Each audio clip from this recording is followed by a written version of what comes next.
Chapter 5. The Escape. With no way out, Max remembered the journal. "There must be something in here," he said, flipping through the pages frantically. "Some way to stop him." As he scanned the entries, he found a passage detailing a ritual that could bind spirits to the physical realm. It required a personal item of the spirit and a chant to be recited at midnight. "We need to find something that belonged to Dr. Graves," Max said, showing the passage to the others. "And we have to do it now." They searched the room, their movements frantic. Lisa found an old pocket watch, its chain broken and its face cracked. "This must be his," she said, handing it to Max. With the pocket watch in hand, they gathered in the center of the room. Max began to recite the chant, his voice steady despite the fear gripping his heart. The temperature continued to drop, and the spirit of Dr. Graves grew more agitated, his form flickering and distorting. As the final words of the chant echoed through the room, the spirit let out a final, agonized scream. The temperature began to rise, and the shadows receded. The doors swung open, and the whispers fell silent. Chapter 6. The Aftermath. The group stumbled out of the operating theater, their bodies trembling with relief and exhaustion. The asylum, now eerily silent, seemed to have lost its oppressive atmosphere. "We did it," Tom said, his voice barely above a whisper. "We broke the curse." But as they made their way to the exit, they couldn't shake the feeling that they were being watched.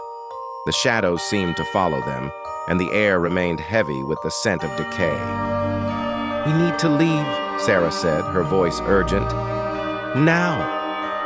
They hurried through the halls, their footsteps echoing in the silence.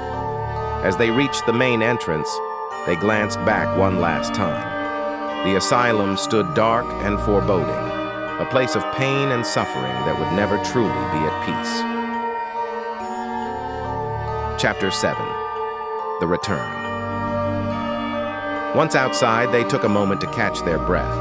The night air was cool and refreshing, a stark contrast to the stifling atmosphere of the asylum.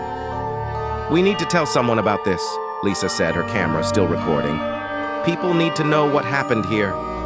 Max nodded, but his thoughts were elsewhere. He couldn't shake the feeling that their ordeal wasn't over.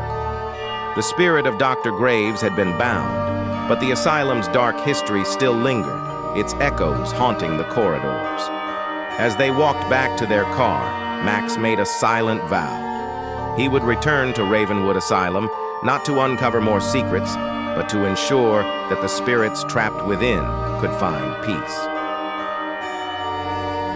Chapter 8. The Haunting Continues.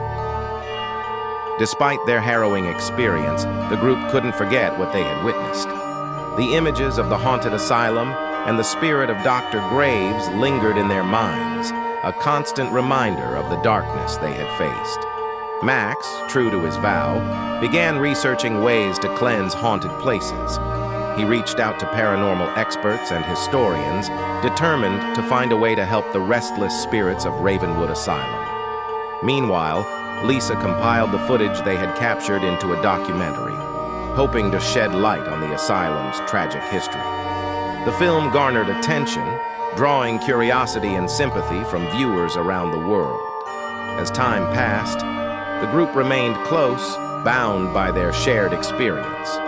They continued to explore the unknown, but with a newfound respect for the supernatural.